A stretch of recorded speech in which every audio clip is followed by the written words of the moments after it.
This week, Koom and Kumar discuss Marvelman, a 1950s British hero who became known as Miracleman when published in the US, after his Alan Moore revival in the 80s. How does it read now after seeing Moore develop some of the same themes better in his later works? First, I'd like to thank our patrons for keeping this show going. Join them at patreon.com/deconcomics. If Patreon isn't in your budget, you can also send a one-time donation of any amount via PayPal to donate@deconstructingcomics.com. We appreciate your support. This is Kumar. This is Koom. And this is Deconstructing Comics.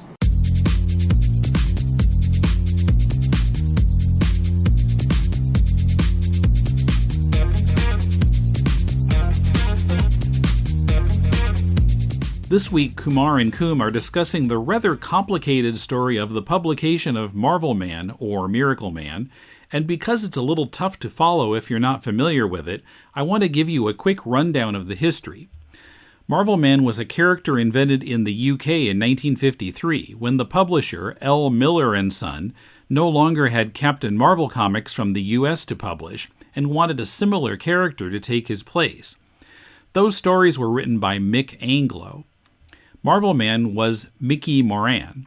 He had two sidekick characters, Young Marvelman and Kid Marvelman.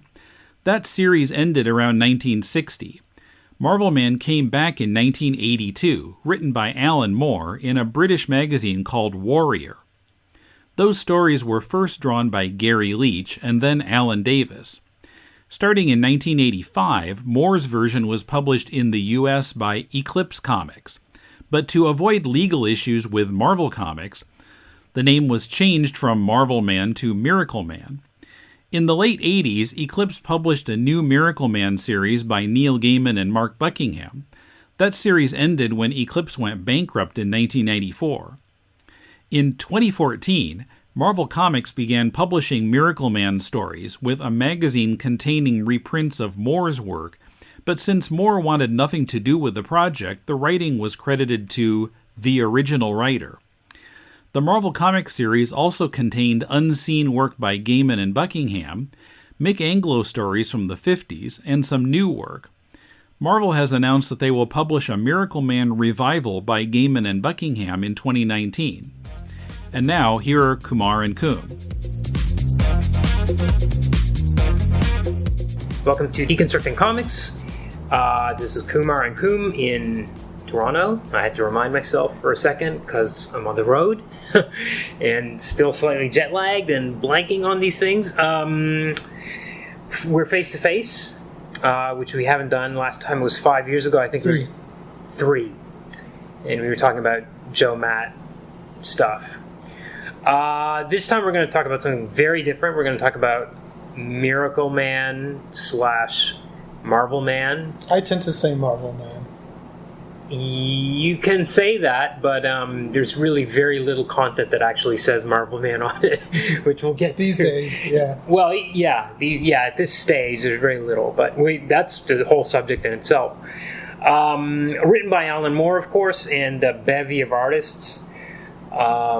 Some extended runs, extended quote unquote, by Gary Leach, Alan Davis, John Tuttleben, Chuck Beckham. Austin, who called himself Beckham back in the day, for some reason. I don't know what that story is about, but anyway, yeah, he had a run in the middle. Okay, so Rick Veitch. Right. Yes, had a few in there. Right. So it's not as scattered as I thought. Well, it's the second book that really has a roster of revolving artists. Right. The first book is very consistent with Leach, and then Alan Davis steps in. And then even when Alan Davis steps in, primarily because Leach couldn't complete the pages fast enough, Leach still inked the first couple of Alan Davis ups just to make a smooth transition. Yeah. Yeah. So where do we want to start with this? Well, just because we mentioned the name of it. Yeah. Okay. I mean, you can talk about the history, but the reason why I say Marvelman, besides the fact that was his original name and that was always his intended name, was because it's a revisionist approach to Marvelman, Yeah. who was a British kind of ripoff of Captain Marvel. So that name makes sense. The only reason he's called Miracleman is because Marvel threatened to sue once they reprinted in the US. Yeah. And the name Miracleman makes no sense at all, except it has to fit the MM on his chest. Why does it make any more sense than Marvelman? Because Marvelman is a tie to the Captain original Marvel. Captain Marvel and the original Marvelman of the British Right. 50s. But there's no comic called Captain Marvel either, if you know what I mean. Okay, but do you know I'm what I just mean? saying, But I know exactly what you mean. there's a legacy there that Right, Moore okay. is working with. Okay. It's like if you did a reboot of Superman and you called him Silly Man, Yeah. just because you had to do something with the S on his chest. Okay. I actually, you know what? You're right, because the thing about Marvelman is it's such a devalued, cruddy property, because basically you've got Superman, and then you had the Superman ripoff, which was Captain Marvel. Right. But Captain Marvel was probably better than Superman for quite a long period of time because it was so goofball. But And then, I never really thought of Captain Marvel, as a young person, being a ripoff of Superman, because I think back then the paucity of superhero stuff would have made that obvious. No, yeah. But now it's like there's such a... as a kid, you would not ever think that, but DC certainly thought it, and they tied up Fawcett in litigation for a long, long time. And I don't believe they won the case. I believe Fawcett ran out of money and gave up. Yeah. Don't quote me on that, but I believe that's what happened. And because of that dry up in the US, because Fawcett stopped publishing Captain Marvel, but it was still popular in the UK back in the 50s or 60s, they needed to come up with their own ripoff of the ripoff. And their third-rate, cruddy ripoff was Marvelman, which was basically the same thing as Captain Marvel, except the names were different and they didn't have capes. They didn't have a Mary Marvel. But there's a Marvel woman in this. Was she new? Or? She's absolutely new, as far as I know. All right. That's Moore's attempt to bring Mary Marvel or a Wonder Woman-esque persona into the mix. Okay, so then that existed for a while, and it was because of the way copyright works in the UK, and I'm going to mention this because it's going to kind of trickle through the whole tale. The guy who created, quote unquote, Marvelman, Mick Anglo, owned the copyright, supposedly. And then this guy, Des Skin, in the UK in around 1980 or 79, was starting up this new anthology called Warrior, which was one of the all-time great anthologies in British comics, and featured at least 3 Alan Moore strips. V for Vendetta, Bo Jeffries Saga, and Marvelman. And we can also say, like, he worked with his friend Steve Moore on Laser Eraser and Press Button. Yes. And also he created Warpsmith, which was supposed to be its own thing, but later just ended up being sort of... I think Leech created Warpsmiths, and Moore borrowed it, or something like that. There's something about that in one of the back matter of one of the issues. Okay, because I thought Moore was supposed to, like, make Warpsmith into its own, like, solo running thing. One of these books in the back matter said that, or somewhere I read that Leech had created them and then Moore borrowed them. Yeah. This is part of the problem. So the way the copyright, Deskin supposedly got the rights for this Marvelman to revive it. He gave it to Alan Moore, a young hungry Alan Moore. Alan Moore does it. Warrior falls apart, unfortunately, after about 24 issues, and Marvelman is incomplete. V for Vendetta is incomplete. V ends up going to DC, as we know. Marvelman ends up coming to Eclipse, which was really a low-rent indie publisher in the US, and he ends up completing the series for them over a very long period of time, very long delays. In fact, he doesn't finish the remaining 8 issues, 7, 8 issues, something like that, until after Killing Joke has come out and Watchmen. Like, he's basically left, he's said his goodbyes to DC, and there's still like 1 issue of Miracleman left to come out, or it's been retitled Miracleman.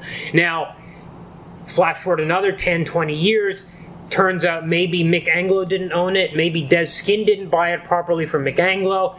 Also, the way the copyrights worked at Warrior was everybody, all the artists and the writers had an equal share. So every time a new artist came on, they had to split the share up into branches, and everybody owned a little piece of this pie. Todd McFarlane ends up buying Eclipse and claims to have the rights to Miracleman. Maybe he doesn't because of all the naughty, hot mess. Do you know if he bought it just for the Marvelman property, or did he buy for it? I think he was aiming for it because he started... There was the Mike Moran, the alter ego of Miracleman. Call him whatever you want. Has a cameo in an issue of Spawn. So it seemed like he was going to try to bring Miracleman back as like a Spawn thing or something like that. Okay, then he gets sued by Neil Gaiman. Gaiman came on after more, so he owned a piece of the pie, and he sues McFarlane for the rights to this character created called Angela. And as part of the settlement they come to at the end of that, which Gaiman won, he owns Miracleman again, and he announces, this is like 12, 13 years ago now, he announces Marvel is going to publish Miracleman again, the whole thing beginning to end. And because the run that Gaiman had done was not complete, they're going to finish it. This is now 10 years ago or something. He says, it's coming back, and it's going to be titled Marvelman. Okay. We wait a few years. Every year at San Diego Comic-Con, there's an announcement. It's coming this year. It's coming this year. It's coming this year. They say, this year it's coming. It comes out. It's all Mick Anglo reprints. They're like, what is this? This is not what we wanted. There's a book that comes out called... Was it called Marvelman? I don't know, but it's all Mick Anglo stuff. Yeah, it was called Marvel. The Mick Anglo reprints were called Marvel. Finally, Miracleman starts coming out. It's called Miracleman. It's called Miracleman. It's not called Marvelman. What happened to that deal? The Neil Gaiman stuff starts to come out. I think they got 3 issues into it. Suddenly it stops. It's been several years. So were those 3 new issues from No. Because he did 5, maybe 5 issues of the old stuff. So they were reprints. They're still reprinting the Gaiman stuff. We're waiting for the new Gaiman stuff. Suddenly we've had a gap of 3-4 years. And once again, just last week we had an announcement at San Diego that Miracleman was going to come out. Does anyone believe this? Not me. If one issue comes out, will we see another one a month later? Is it going to be 3-4 years? I mean, I think the bigger question is, how much do we care? Yes. For me, yes. Like, I never really liked the Gaiman Buckingham. We should credit Buckingham as well, because he was a consistent collaborator with Gaiman. Issues that much, because to me, they don't really fit in with the more run. But rereading a few of the issues, I realized I didn't even have all of them because I didn't like them that much when I originally read them. But rereading them, I kind of like them. But I still think they're very different than the Alan Moore run and the concerns Moore had. If you read it, well, for me it's like when you get to the end of Watchmen and the ending is so perfect and it's such a complete unit, beginning to end, and then there's like, oh, there's a sequel coming out. Like what? It's almost like the before Watchmen or the after Watchmen stuff. Like what is this? We don't need this. And I've heard it's good stuff, and I read some of it, and I don't remember it really. I think he tried to do the best he could with this crazy ending, which we'll talk about.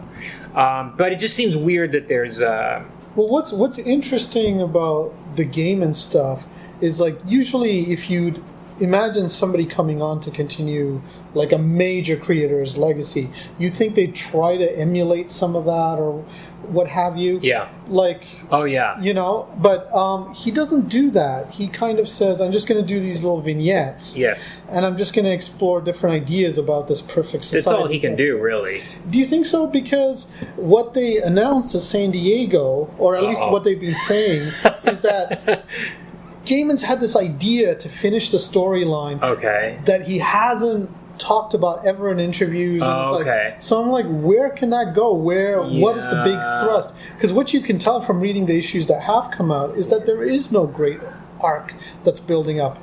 Yeah, right. Okay. You have Dickie Dauntless coming back, but even that I don't think is really... So the only place that it could really go is you could have Kid Miracleman somehow putting himself back together and coming back. No, okay, so I'm hoping it's not that either, because that's the only thing that could... I don't know. And I mean, even the... Okay, so we've already said it. So at the end of the series...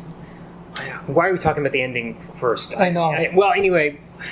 So I suggest viewers fast forward and then rewind to this part. So it's imagine a superhero story where imagine Shazam, Captain Marvel. He's like a super being, and it's just a very serious version. It's more serious than Watchmen, even in terms of realism. Going for kind of realism. Yeah. It's super serious. You get to the end, and it's very kitchen. So what happens is.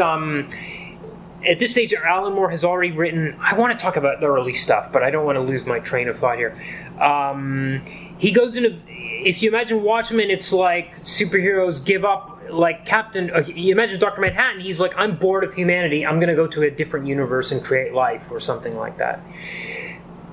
And so now Alan Moore said everything he wants to say about superheroes, but he still has to write a couple of issues of Miracleman, and he's like, what am I going to do now? He goes in the completely opposite direction, and the superheroes are like, who are gods, are like, we're going to control everything. We're going to create a utopia. And but that's all of book 3. That's all. Yeah, that's book 3. So even with the beginning of book 3, where he's still got to tie up some of the threads that have been previously established. Yeah. He's going back and forth between the utopia that's been set up and the narrative recollections of how they got there. Yeah. The other thing I want to say, though, is the thing about Moore, because he does this extensive plotting in his head, is he's planned like that rematch with Kid Miracleman for a long time. Yeah. I mean, there's that chapter that they didn't reprint in the Eclipse stuff because it sort of doesn't fit in, because Moore's writing significantly changes and improves, right? Where he fights himself on the moon and stuff as an attempt to harvest. Doesn't fit in anywhere in the reprints as well. It doesn't fit well in the reprints. You know, the reason why they did that is because Leach couldn't keep up with the art. So they did an episode from the future. So that tells you how early Moore was thinking about this saga. Right. And so when he finally does wrap up the saga with, in 4 years, his writings changed and so when he does wrap it up, he still gives you a nod to that, but it's one of possible versions of what happened. So I can't even remember what the point of my going to the ending was now, but there's what he's doing with there's a utopia. There's a utopia created. They've destroyed money and they've cured like mental health. Like they've revised it. Can I give a suggestion? But there's just because we got a bit of time. Should we just do book 1, 2, and 3 in order so that we don't sound like we're totally jumping? I've forgotten again what I was going to say. But I was going to say there's kind of one thing I get to is there's cracks in the utopia.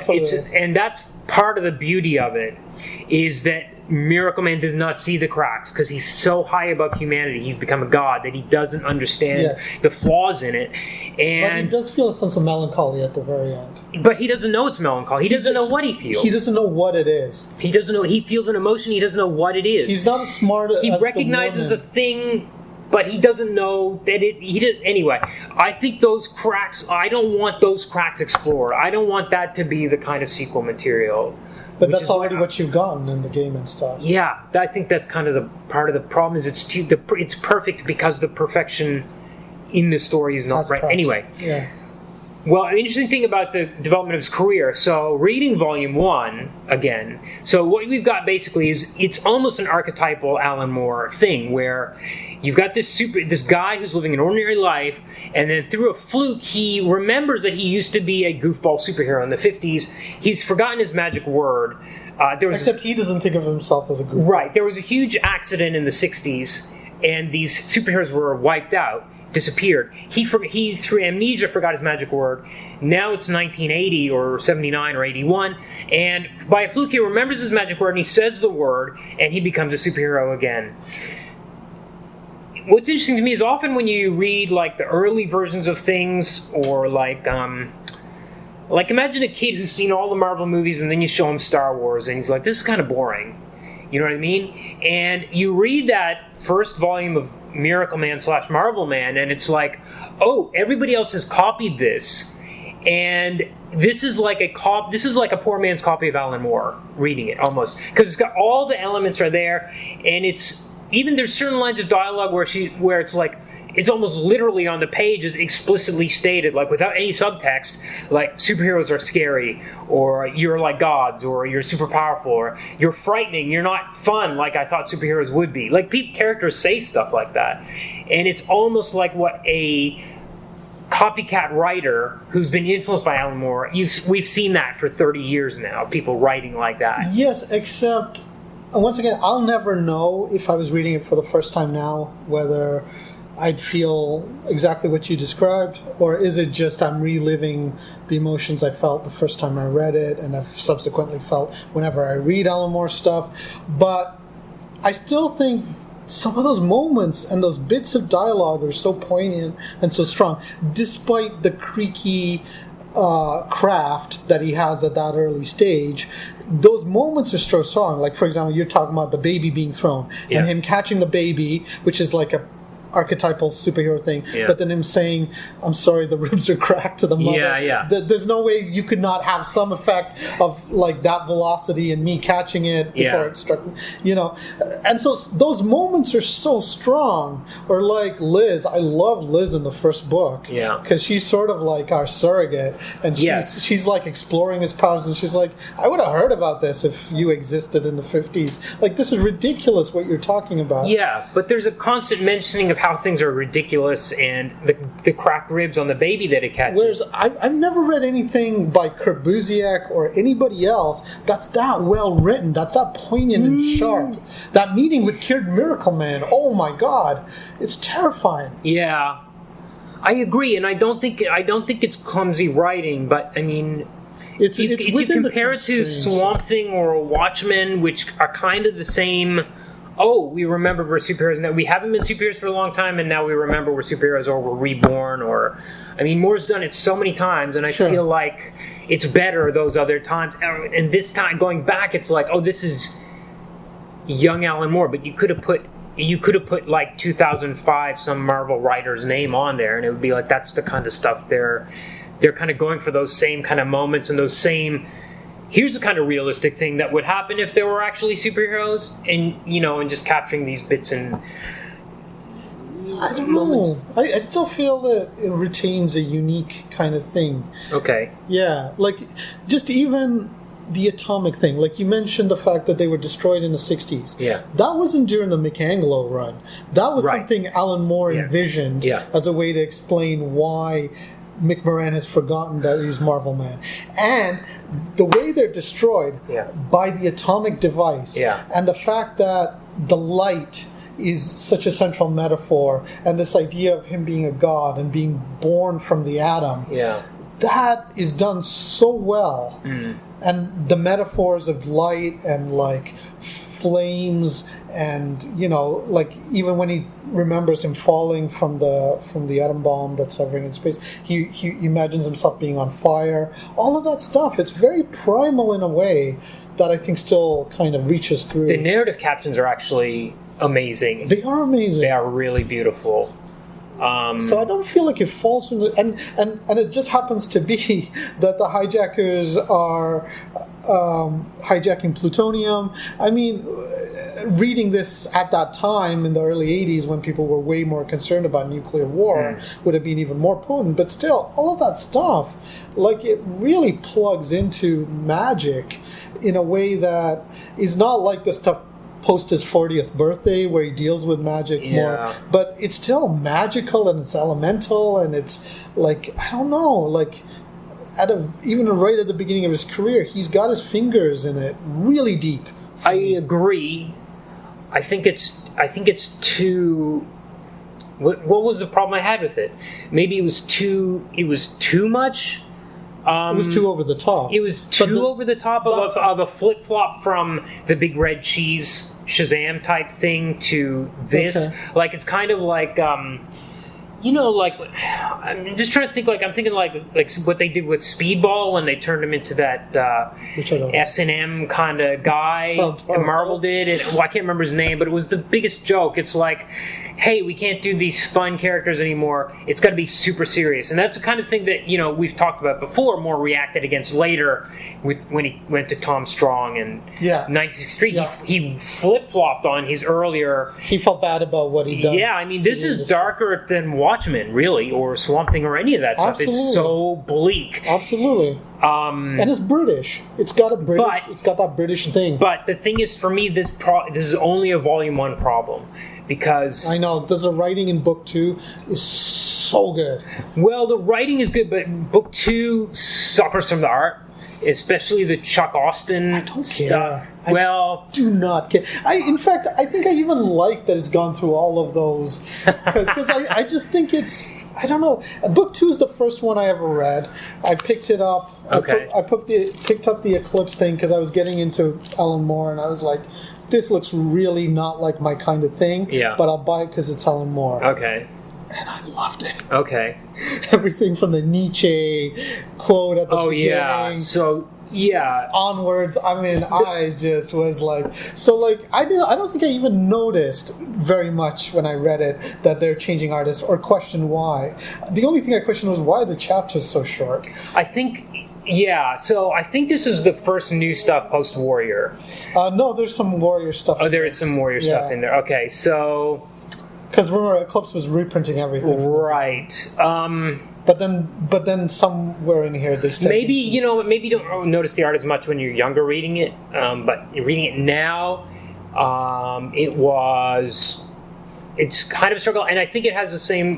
Grant Morrison's Animal Man could have been one of the all-time great comic book series, except the art suffered, and I think it's being held back by that a bit. I think the writing is better. So, like everything else Alan Moore has done, from like Killing Joke to Swamp Thing to Watchmen, has top-notch artists. And if he'd had the ability to keep Gary Leach consistently throughout it, this would have that. Well, even Alan Davis, if he was pretty strong. I think Leach was a real. Well, yes, and Toddleben in book 3 now. But even for me, like Leach captures something of his own that Toddleben just doesn't even. Okay. Yeah. It's something British. Okay. Alan Davis is British too, but Toddleben has something that's just so beautiful. Do you mean Leach? Sorry, I meant Leach. What did I say? Toddleben? You said Toddleben. I love Toddleben stuff too. But yeah. I think 3 is where it comes together for me, because 3 for me is well, it's perfect. It's perfect. It's a perfect comic book for 6 issues or 200 pages or however long it was, and it's you can't find any faults with it. Really, writing is so good. The writing is beautiful. It's done in flashback narrative captions. It's complex and even the organization, the plot is very complicated, and there's a lot of foreshadowing. Sometimes 2 issues ahead, like this person's dead, and you don't even know who he's talking about. Does it remind you of the last few issues of Swamp Thing, where he's like really his Swamp Thing run, where he's really experimenting and doing these like interesting narratives that aren't like conventional comic book stuff? Yeah, I would say so, but I think it's more like, because he had to run through space in Swamp Thing where each issue was different. Yeah. Whereas this is more like the whole volume is a very coherent, solid whole. But it had that very cerebral sense in that run through space thing, where he was doing odd things, and I think he was doing that, like he was just really exploring what alien notions of. Oh yeah, because I was a little bit like.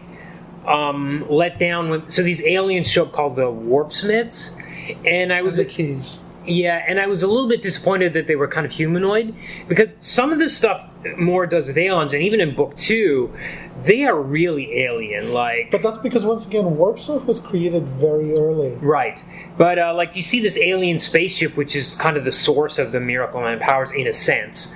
And it's really alien looking. And Garginza's recollections of exploring that. Yeah, and how weird it was, and I really dug that stuff. And I think he kind of gets back into it in the 3rd volume, where stuff starts to get super weird again, and that Warp Smiths become more weird. And all those alien sensations of what pleasure is, what communal, society is, what all of that is. And there's the plot line as well, because there was one of the Miracleman family, so you can imagine Captain Marvel and Kid Marvel, and there was the grandpa as well or something in the Shazam books. But and he actually the grandpa didn't have any powers, so he'd just hang on to their capes and pretend he was flying and stuff. And so it's comic relief? Yeah. Well, it was all comic relief. Okay. All the Captain Marvel stuff was never serious. So there were three. There was like young Marvelman and Marvelman. Yeah, but in Miracleman, so there was Miracleman, Kid Miracleman, and Young Miracleman. There's Young Miracleman, which is Dickie Dauntless. He gets killed in the atomic blast. Right. And his two bodies sort of are fused together. Okay. There's Young Miracleman who survives, and then Kid Miracleman, and then lives in his civilian identity as Johnny Bates and becomes more evil and just power hungry and so on. And then there's Mick Moran, who forgets he's Marvelman and doesn't turn back. Right, and Kid Miracleman has secretly been living in his Kid Miracleman body. Now they switch bodies like Shazam and Billy Batson. Except they age. They age in the body, whichever body they're in ages in our world and is in stasis in the stasis world. Infraspace. Yeah. So Kid Miracleman is defeated in a brutal fight with Miracleman at the start, and he seems to have his power is drained. So it's like, okay, his power is drained. They put him in a home for kids. Well, he's about to kill Marvelman, but then he accidentally says his own name, which like is Marvelman. Shazam, and turns back. Which is Marvelman. Right. And then so Marvelman's about to kill him. Yeah. But then he feels that he can't turn back, and he takes pity on him. And there's a little bit of you see him in the home, and he's being in his subconscious, his inner conscious, he's being tormented by the evil Kid Miracleman identity, which we're not really sure if is he thinking? Is it a fantasy, or we don't know if it's Is that a space like Infraspace, or is it just he's like a split personality, where the evil Kid Miracleman is really him, but he can't accept the fact that it's so evil, So that storyline is kind of percolating in the background until book 3, when the kid... Except there is one interesting moment when the Keys, who are trying to track down the super beings and destroy them, enter that space. They call it the Rumu trance. Right. And I find that really interesting, because they're able to enter the space,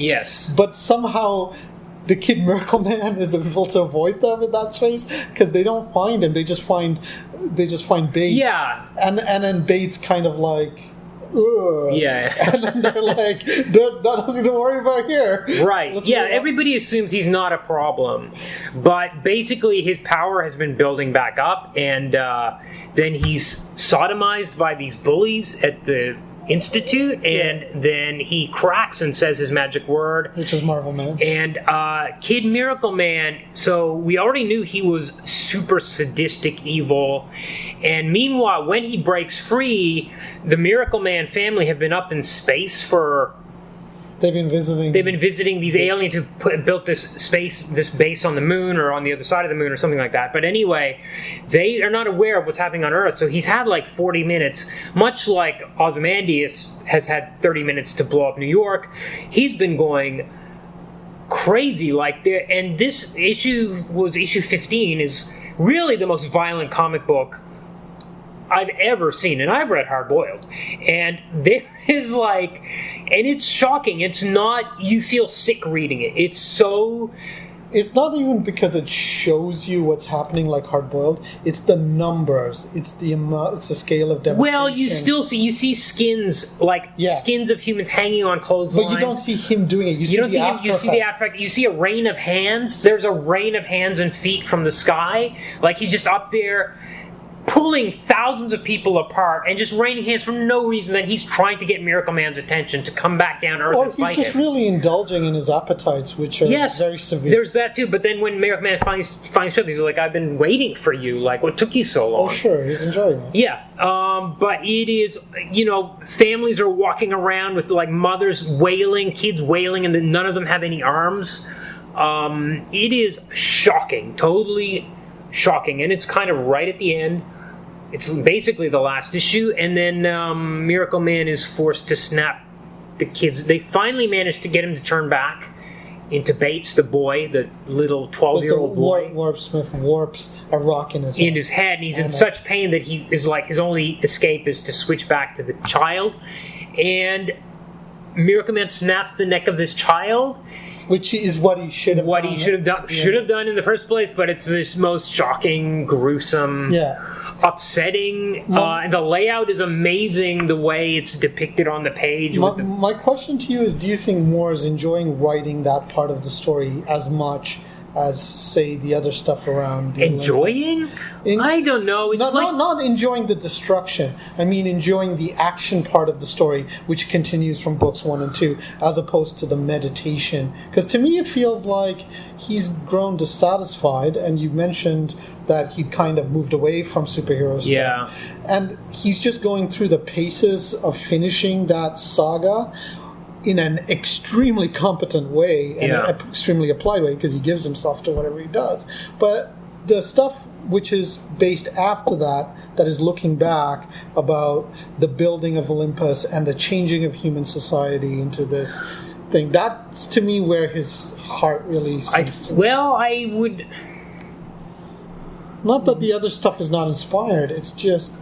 He doesn't feel as personally attached to it. I think he is personally attached to it, because I think that the death of Bates, the snapping of the neck, is so emotionally intense. Yeah. And I think he would have approached it the same way he wrote the murder of Mary Kelly in From Hell, which was 40 pages of really very hard to look at stuff. But Moore always brings that to it. Like you were talking about book 1, I feel those moments in book 1 are as intense. Yeah. He doesn't have the same craft of language or the same sophisticated techniques, comic techniques. Yeah. But those moments, like when he takes pity on Bates in the end of book 1, is a really poignant, like, you really feel for the kid and Marvel. Oh, yeah. You feel so bad for Bates every time you see him, because he's just a kid that is... Yeah, he's out of control. He has no control over his own self or what other people effectively are trying to do to him, or in both the sense of his Miracleman self and his self as a child.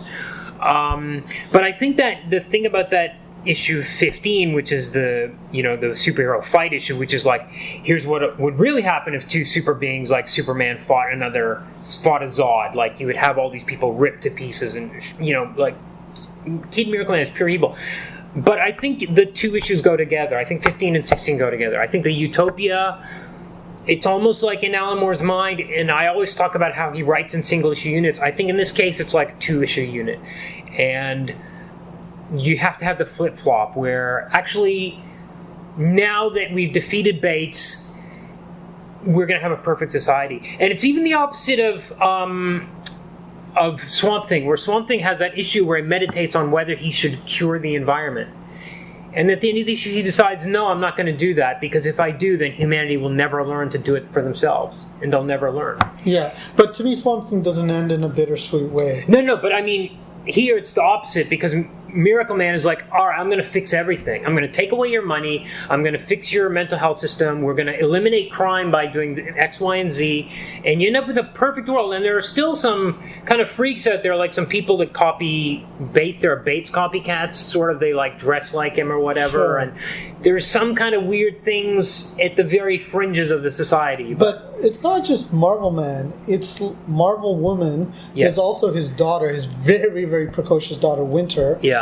And to me, one of the things I like about Marvelman is that even though he's divine and Moore keeps on kind of describing him that way. And his divinity comes in his emotions or his reactions to things, not necessarily his intelligence. Marvel Woman seems way more like aware and intelligent. His daughter is way more aware and intelligent. Even Liz, in the way she confronts him, right, is more aware and intelligent. That as a guy, he always seems to be playing catch up to the others, and so he's going along with this perfect society that's being constructed by this team, including him, Marvel Woman, the alien representatives. But he's always sort of, I don't know that it's his thing, or maybe it's his thing. I don't know. Maybe he wanted to do it, and then I don't know. It's hard to say. Like what I expected, if I was predicting where that saga was going to go, would not be to end up there. Yeah. It would have been to where, like, if you take a look at book 2 and it ends with a sort of like sense of dread of these aliens that are coming, that are tracking these people. You're expecting some kind of cosmic battle. You're expecting it to really go out into the universe and it to become a thing. And instead, on the very first chapter of book 3, he disposes of that. He just he just has them change. It's like, oh, you got a kid? Well, that changes everything. We're going to bring you in part of the fold, and we're going to, and then it's like his license to just explore the alien trajectories of what if you had, and it becomes much more of a meditation. That's why I ask whether the saga parts, the action parts, are as, I don't know what, as if he's as personally connected to them as he is to the other stuff, because my feeling is not. Book 3 is like a divergence. Okay, so I think young Alan Moore 1980 was connected to that stuff. Yeah. I think by book 3 I don't. By book 3, well, I don't. By book 3, I feel like I said, I feel those two issues come together, and I do feel like he was emotionally connected to because I still feel now that that's a really shocking issue. The fight. It's incredible. And I feel like it's shocking and upsetting. The violence is so upsetting, and I think that's because Moore was invested in it and making it. And making it ugly and horrible, really horrible. Like, absolutely. We wouldn't want superheroes to fight. Absolutely. It would not be cool if Superman and Zod were fighting each other. It would be really awful, which, we kind of saw with the Man of Steel movie a couple of years ago, 5 years ago. The amount of murder that was happening. So I do feel like he was, the other stuff he was ignoring, exploring the intellectual side of things too, but he did kind of, he often takes, he often gives the superhero reader some candy at the start, and it's the same with Swamp Thing, and then he was like, you know what, I'm going to do this thing, and we just had this with Promethea. I was talking about with Emmett a few weeks ago. He's like, come in here for the superhero thing, and then whoops, 10 issues in, like no more of that. And Swamp Thing too, it's like, well, let's go into outer space for a while. And you're going to have to read all the stuff. It takes a long time to get there in Swamp Thing. He does that whole cataclysmic battle in issue 50. He builds up to that. With the American. And there's also stuff. 53, the Batman issue, and that issue could be a whole podcast in itself for being one of the great superhero comics single issues of all time. It is a great issue. He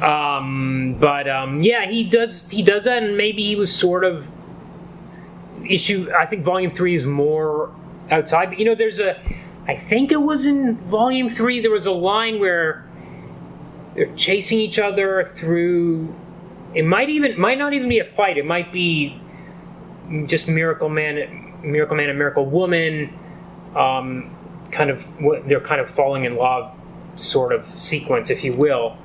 And there's a line when they make love. But there's a line in the narrative caption where he says he flies past the birds. And usually when you think about somebody speeding past birds, it's like the birds are going fast in the opposite way. But he describes it as, it's like the birds are trapped in glass. And that line has stuck with me forever. And I think, because that's like an action moment, but it's still, like, he's put so much care into even those tiny moments. Yeah. Coming up, are we comfortable with the character Evelyn Cream, a black man who seems to not want to be black?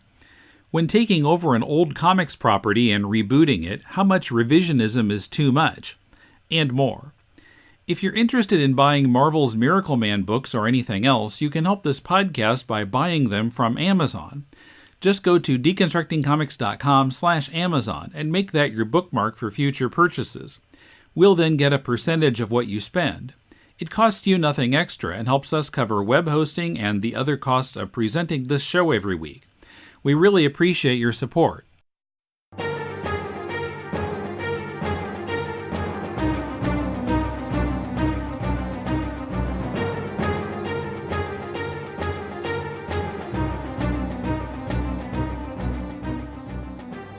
Are you willing to follow me on a journey and risk getting lost in the swirling maze of past ages, protected only by our red indestructible capes as we break through the final unexplored realm of the time barrier to explore the fantastic Silver Age adventures of the world's greatest hero, Superman? If so, join me each week on the Superman Fan Podcast, as together we'll follow the Man of Steel, his cousin Supergirl, and his closest friends, Perry White, Lois Lane, Jimmy Olsen, Lana Lang, Batman and Robin, and others in Superman's never-ending quest to defend truth and justice in the pages of Action Comics, Superman, World's Finest Comics, Superman's pal Jimmy Olsen, and Superman's girlfriend Lois Lane. Go to the supermanfanpodcast.blogspot.com, available on iTunes and most other podcast aggregators. You can also follow the podcast on Facebook, Twitter, Tumblr, Medium, Flipboard, and Stitcher. And after you listen, feel free to send email to supermanfanpodcast@gmail.com. And unless you request otherwise, I look forward to reading your comments on future episodes. And don't forget to wear your red indestructible cape, standard safety equipment for traveling through the time barrier. What do you make of Gargunzak? I love... Well, he's the Dr. Sivana type Yeah. from the Captain Marvel series. I don't know what to make of him. I think the question we need to ask more is Cream. What's his name? Evelyn Cream. Evelyn Cream. He's the character... I love Cream, too. Well... Okay, I so love them all. Gargunzes is the genius who created the Miracle Men's Yes, and from alien technology, which I have trouble. It's interesting how alien technology is, because I have trouble believing that anybody would be able to make any use of it. I found that was a bit of a stretch in the science fiction. There's a few things around there, but you can take that as sort of like the sci-fi of its late 70s, early 80s time. You would have trouble with it now. Well, back then, I think even then, I think Moore was trying to come up with a reason that this would work. Yeah. Much like he did with the Swamp Thing. How can we make this thing work? Oh, okay, it's actually a swamp creature, not a human being that's been transformed. And, all those things, he always comes up with a more rational, interesting, complicated. Right, it's a revisionist thing. It's a superhero revisionist thing, and they all do it. It's not just Moore. Everybody started copying him and tried to come up with less silly explanations for these things. Anyway, Gargunza, so I don't know really what to... But I think Cream is more interesting because is he ashamed of being black? Yes. I mean, are we okay with this? We should talk about Cream. Cream is a guy. The Spook Show is the Air Force / British intelligentsia that oversees the project that creates Marvelman from the alien technology. The person who works for them is Gargunza. He creates Marvelman, young Marvelman, kid Marvelman, keeps them sedated and feeds them the comic book stories in their head to psychologically explain their powers and their identities. And then at some point he absconds. I forget what was the incident. Yeah, I think they almost wake up or something, and then he absconds. And then the Spook Show tried to kill them with the atom bomb and succeed to various degrees, right? And then once, at the beginning of book 1, Mike Moran remembers his word, Kimoda, and then becomes Marvelman. Then Dennis Archer, who's the retired head of the Spook Show, dispatches Evelyn Cream to kill him. Evelyn Cream is a black assassin, but everything about him, from the decor of his flat to his white suit to the way he talks shows him as somebody who doesn't want anything to do with his black identity heritage and wants to be like this polished kind of, a British cultured, assassin kind of person. But instead of killing Marvelman, he finds his identity, but instead of killing him, he kills the guy who gives him the clue for his identity. He captures him, and then he says, I want to help you because supposedly, according to his interior narration, somehow he feels this will bring him power. Except, and then he's marveled. He's continuously marveling at, no pun intended, at Marvelman, and he's constantly frustrated with his human half, Mick Moran. And then the only thing it ultimately brings him is death, because they end up going to South America because Gargunza, who sees that Marvelman has come back, kidnaps his wife, who's now pregnant with their child, in the hopes of transplanting his mind to the child, to the fetus, so that he can have a superpowered, undying body and immortality. And anyway, so they go to South America, and then there, Gargunza has set a trap for them, and they're pursued by Miraclehound, which is this dog that he's engineered to become like this fearsome beast when he has a, magic word that he speaks, and then it kills Cream. So anyway, sorry, that's the whole thing. Right. Now, are we okay with Cream? I am okay with him because, for me, more infuses enough depth into him. Mm-hmm. And once again, at the time, he's problematic, you could say, in hindsight, but at the time, I think Moore's trying to do something else. Instead of just making him as a self-righteous Black Panther kind of person, he's saying this is a guy who's complicated.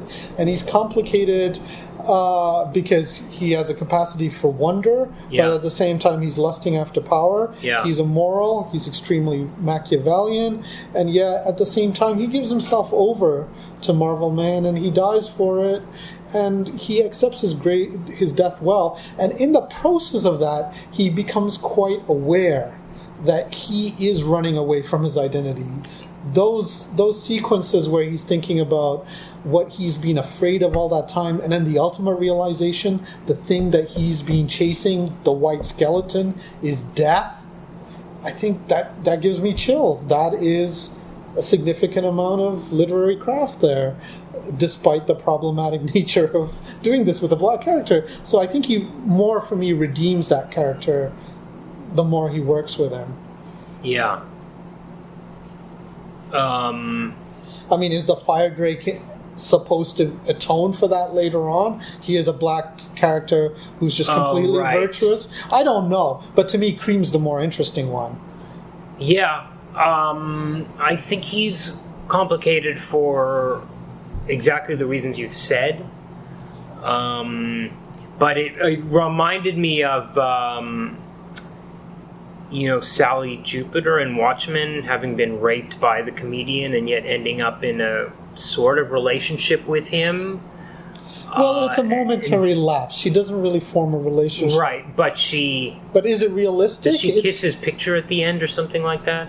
Or she kind of looking at his picture a bit longingly or something? It's hard to talk about it because you feel bad, but I find I can accept it. Yes. Because there's enough psychology there to make it... It's not gratuitous for me. Yeah, I agree. I think that's a good assessment. Yeah. For me, I also just really don't believe that Moore is coming from a dismissive place. I don't know if you saw, but I've finally been trying to get through Jerusalem, and I'm moving very slowly. Okay. And I came across this throwaway joke about Tamils. Yeah. I was just like, what? Alan Moore, A2 Alan? You're going to just take a jab at the Tamils? And he makes this joke about, the Irish Centre in Northampton now becoming the urban tiger, and the character who's walking around, imagines it being full of, angry Tamils practicing martial arts. Yeah. And I'm like... what's he doing? He's making a connection between the IRA and the LTTE, or he just sees all Tamils as just angry people, not taking into account like what they've been through in Sri Lanka before they get to places like the UK or whatever. I looked it up. It's apparently a strip club. It's got nothing to do with Tamils. And as far as I know, there aren't really Tamils in Northampton. But anyway, Right. I had that moment, and I was like, but at the same time, I think, like, he's got that other chapter in there that he spends with the guy who's an ex-slave called Henry, and how he's struggling to relate to the other people in this very white town. And so, I don't know. I feel like he's more than earned his right to make a few jokes or make a few, like he's not. It's not like the kind of thing where, like, in early mid 80s movies where like you had these gay killers who were just gay and twisted and then, do you know what I mean? Yeah. Like, I don't feel like Cream is that kind of. He's like somebody who sort of sold his identity. It's it's a whole. It's not a podcast. It's a whole industry. The analysis of diversity of representation versus appropriation. So I think what we're in a situation in the 80s here where there aren't a lot of black people showing up in comics, and one shows up, and the one, until the fire drake at the end, the one black character feels inferior and wishes he was white. I think that's, if there had been 50 black characters and there was one like that, it would have been okay. You know what I mean? You know what I'm getting at? The only thing I'll say though, like he does a considerable amount of other things that are not represented. Yeah. Dickie Dauntless is gay from the get-go if you're reading the clues. Right. He spends a fair amount of time fleshing out Marvelwoman. Yeah. The part that I found difficult was like when she says Gargunza raped me and I didn't care because he had my body, he had my crotch. Oh, right, of course. That's the part, like the Sally Jupiter thing, that like sticks a little bit. Well, it's so yeah, but okay. So and I'm let me finish. Okay, and Gargunza is also a person of color. Yeah. And then there's a part when Gargunza is talking to Liz, despite his evil whatever, where you really get into his head and how he grew up in poverty. Yeah. And like his mother suffering and how he was interfered with by the gang leader before he like raped that guy's girlfriend. And, all of that. So like there's a lot of other stuff going on there besides just the heteronormative white stuff. You're right. Yeah. Yeah, you're right. And even Liz, right. like I say, I love Liz, and I think it's so sad that she becomes a mess, when she gets pregnant, because she's such a wonderful anchor in the first book. Yeah. As an antidote to the superhero stuff. Yeah. Did we mention that she's Mike's wife? Yes. Okay. I think so. Yeah, I was going to say about Miraclewoman being raped and not caring is kind of another. I can see the point. The point is she's a super being. It doesn't matter. Yeah, whereas Marvelman is literally angry and takes revenge. She doesn't. She's all about love.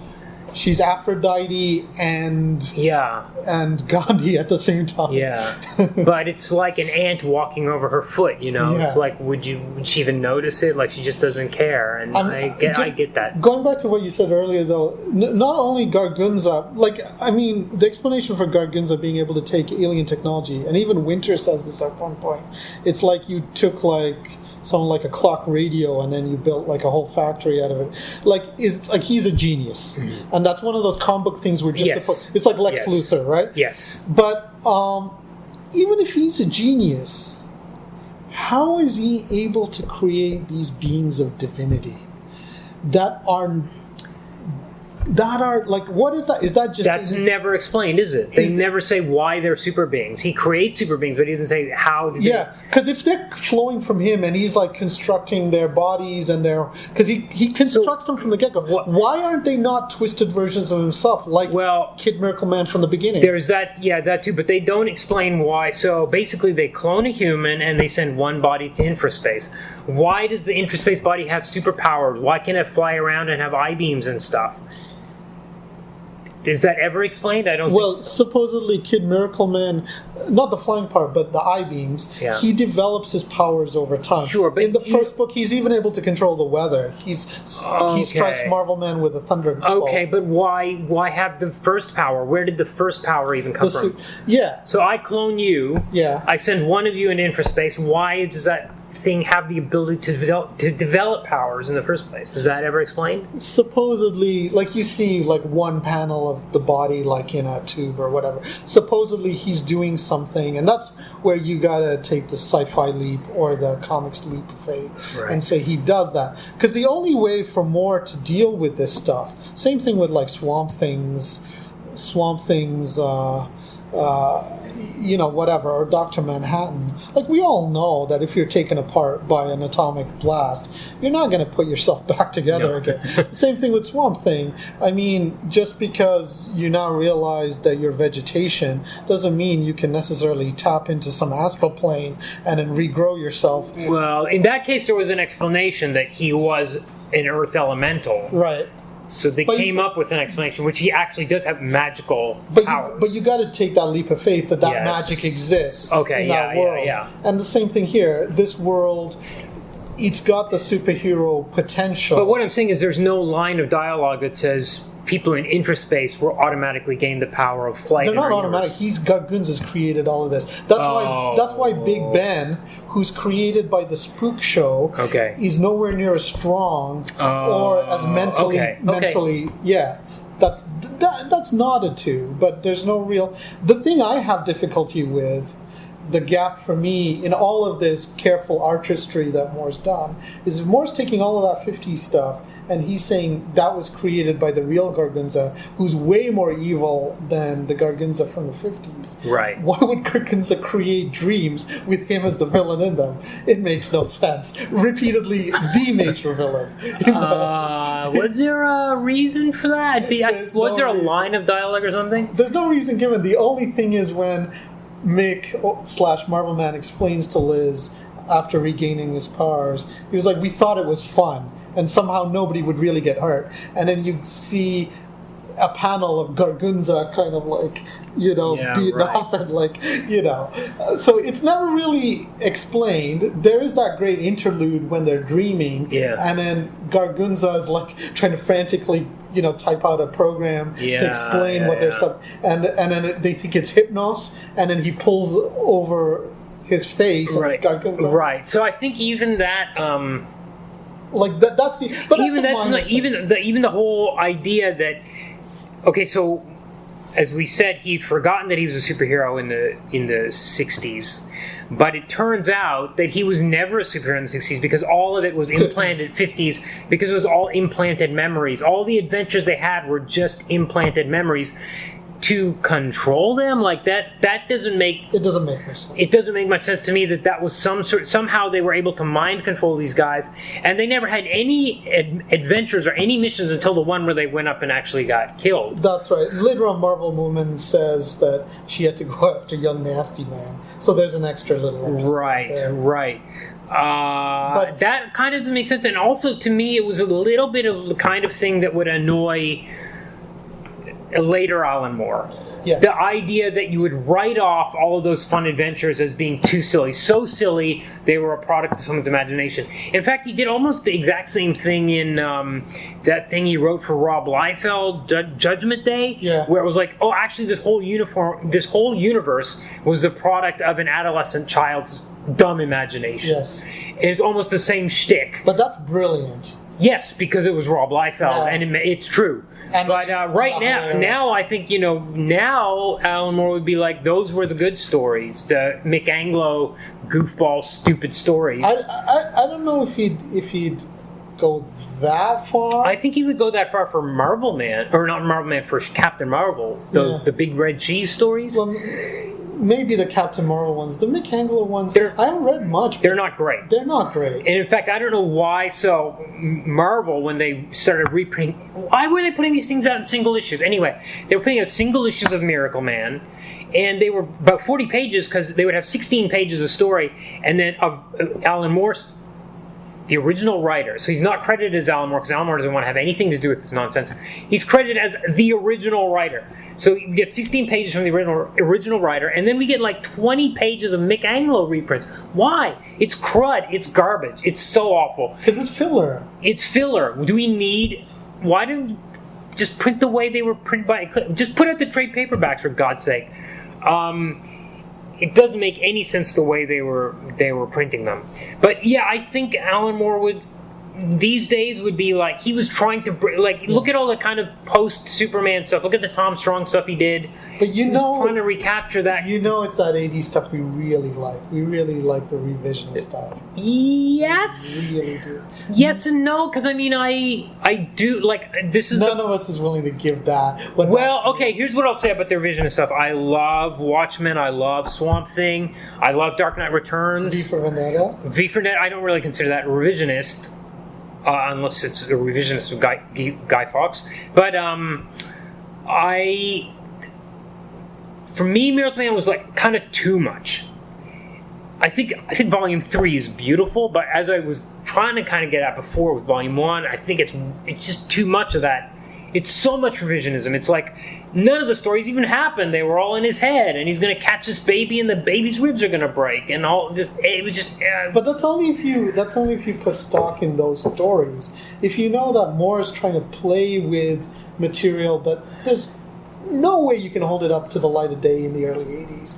And then the thing is, yes, he doesn't have explanations for some of those things, but yet his writing about the wonder of what it's like to be a superhero, which he never quite does to the same degree. I mean, he's got bits of it in Swamp Thing and whatever, like, The Flash, and to him the whole world is an endless gallery of statues, or, he's got that kind of thing. But in Marvelman, you get this real, like, wonder and this sheer unadulterated joy of being a superhero and what it is to experience a superhero. The listeners can't hear me gritting my teeth. Okay, so for me that makes up for it. Like okay.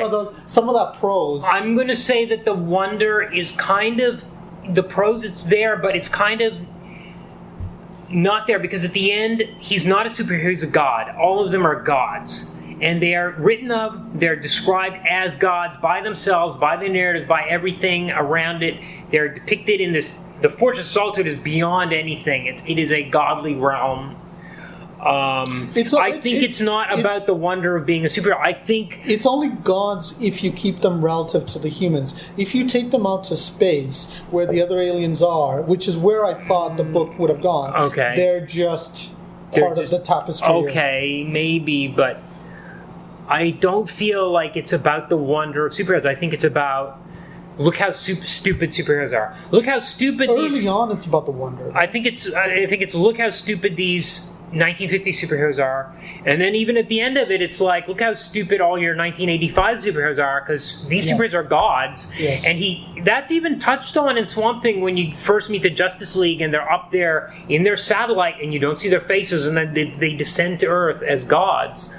And this really pushes that all the way, because it's not, Superman doesn't eliminate all the money in the world, or stuff like that. And Swamp Thing didn't fix the environment. I think this book is really dismissive of all that kind of stuff. What's that? He does on Ran when he's on Ran. Yeah, okay. So he does a little bit of that. Yeah, but I think this really pushes the 50 superheroes and the 80 superheroes out of the picture in a way that later on Alan Moore was like, actually, I want that stuff back. And he brought it back with Top 10 and Tom Strong and all the later superhero stuff where he was trying to recapture the stuff that he himself had regretfully, that he himself regretted throwing out with the bath water. Yeah. And I think for me, Miracleman is kind of the most extreme version of him throwing out all the superhero stuff. I think like even Watchmen has stuff like with Rorschach shaking hands with Night Owl for too long, that like little touches that are less full on, and make it a little bit more palatable for me. But I mean, book 3 is a perfect book. I just don't. I think in a superhero context, it's to me ugly. Book 2 is why. Oh, really? Just moments in it. Okay. Like squeezing Gargunz's neck so he can't turn him back to Moran, and then like taking him up, and like it's that impossible coupling of revenge and yet compassion as he kisses him, and then hurls him to the planet. I mean, it's just momentous. I really do feel like that Zack Snyder Superman movie ripped off. Well, probably. Miracleman. Even the neck snapping when he snaps Zod's neck at the end. I don't remember it, to be honest with you. Oh, it didn't you make should. Much of an impression. Well, it should have, because it was awful. Now I want to mention a little bit. I think we're getting near the end, but about the Marvel reprint. So we talked about the back matter, and before we started recording, so there's lots of stuff in here like sketches and original pencil pages and roughs, and then often there's a lot of Mick Anglo junk at the back. Do you have anything there? No, this one doesn't have any Mick. I picked while I was in Fredericton. I went to the comic shop and I got this one. Or actually, it came from my brother, but he must have gotten it for free from the shop, because this is another thing: is the Marvel sales on this thing went down the toilet from issue 1 to 16. Again, I don't know why they were. I think they were really poor sales. They must be out in trade paperback, I guess. Yeah, I've got one here. Okay, of the new ones, right? Yeah, this is volume 1 and 2. Okay. So I wish they would put out an omnibus of the 16 issues, but so my thing is, I don't care about the Anglo stuff.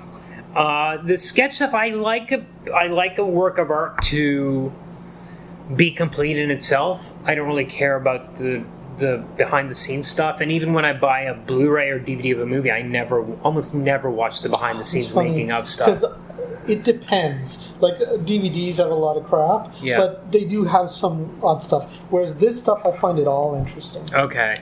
Like all of this behind the scenes concept sketches, especially because some of the talent is just really great. Yeah. So what I will say is that they have recolored the whole series. You don't like the colors? I love the colors. You do love the colors. I love the new colors. So that's one thing you like. So, because it was Eclipse 80s colors, and indie comic publishers did not have great printing, like worse than Marvel and DC. And though I have those in trade paperback, and they are a bit hard to look at. Sometimes hard to follow what's happening in panels. Sometimes there's all sorts of light effects, people being zapped with something, and it's very hard to tell where the arms and legs are or what's happening. And that's all been really fixed up. I think the art's really crisp. They've re-lettered it, which is super important because it was hard to read the lettering. And it was inconsistent. It was all over the place. And now you've got a consistent lettering. Is it computer lettering? I don't know if it's computer lettering. Let me just check at the back here what it says about it. It says lettering Joe Caramagna. So don't know if he did it on a computer. But it's very easy to read. Very easy on the eyes. And consistent. Now, so you've got two good reasons to get it. I will say, on the front of their issues, there's a thing which says parental advisory for strong language and content. The N word has been censored. It's got a black thing over it? It's got dashes. N dash dash dash dash. Which is stupid. I think there's even a mature content. There's two labels on the front, mature content and parental advisory for strong language and content. Maybe. If you're labeling it for strong language and content, why are we censoring it? It's unbelievable to me. It's unforgivable. It's like firing James Gunn from Guardians of the Galaxy. They'll just go. Oh yeah, but not fire any of the actors like Robert Downey Jr. Yeah, crazy. Why I cannot? It's just a knee-jerk reaction to. It's so dumb and hypocritical. So I hate that they've done that. I hate that it says story by the original writer. It doesn't say Alan Moore's name on it anywhere. But that's partly because he wanted his name to be taken off. Right. Yeah. Oh yeah. Of course. It's completely because of that. So you could. What would you have instead? Just nothing. Yeah, nothing is better than the original writer. I wrote up something very general about rereading Miracleman as a whole for the first time in 20 years. And when I looked at that, I thought there's at least two ways you can take the original writer. Yeah. maybe three. Yeah. One is, I think, probably what we all assume is just Alan Moore doesn't want his name on it, so they've come up with this pretty uninspired moniker, which is the original writer.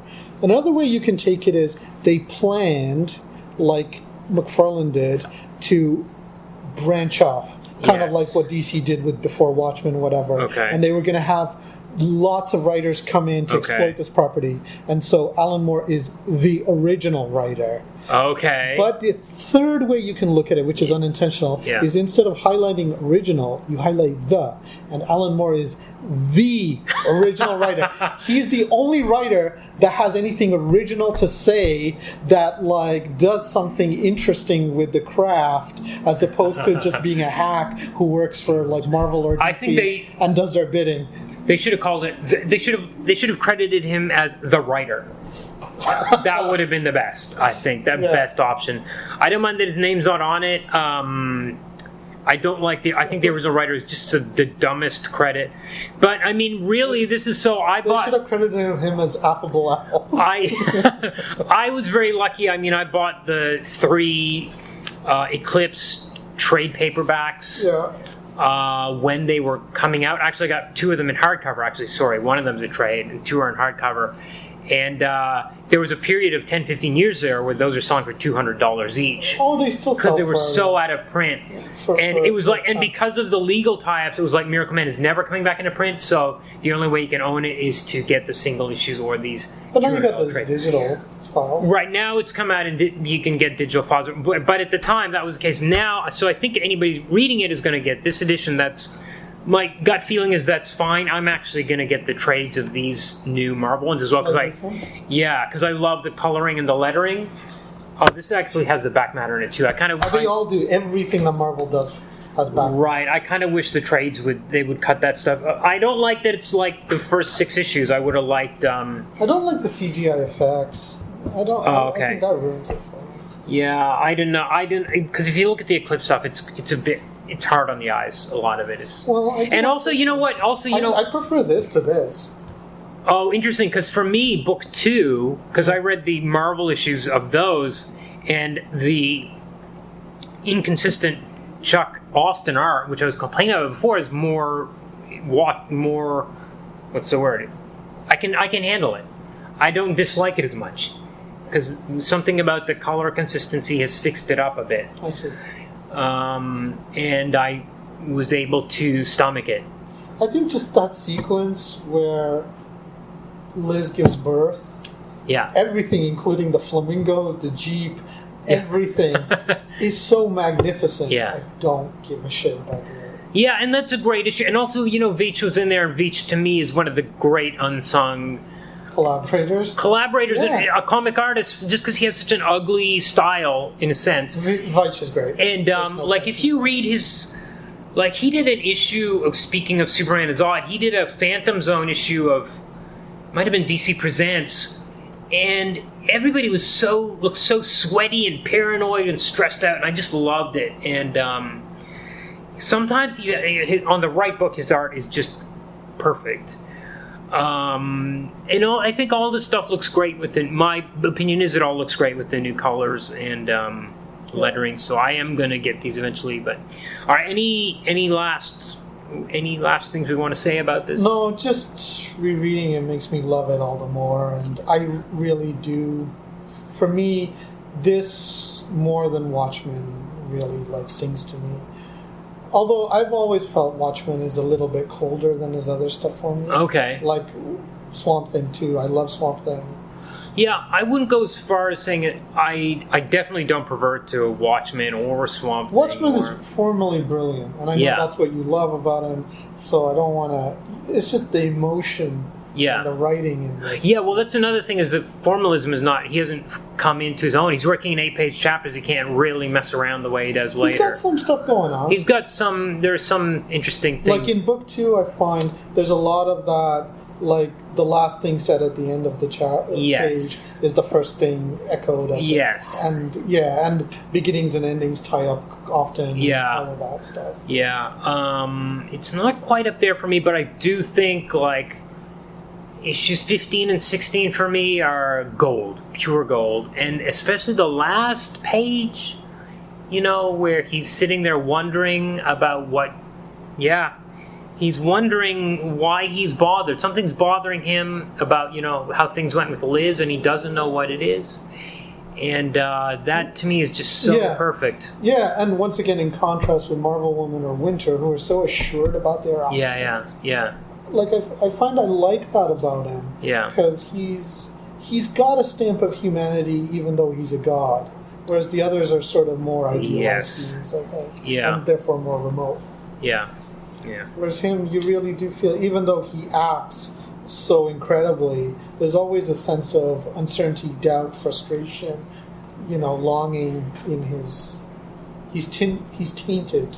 Right. I mean, that scene where Moran finally decides to, essentially die by just hiking up. Yeah. And then, putting his clothes underneath those rocks. Yeah. With a little piece of paper that says Michael Moran, whatever years he lived, and then uttering his word one last time and never changing it. Yeah. That's so poignant to me. Yeah. Yeah.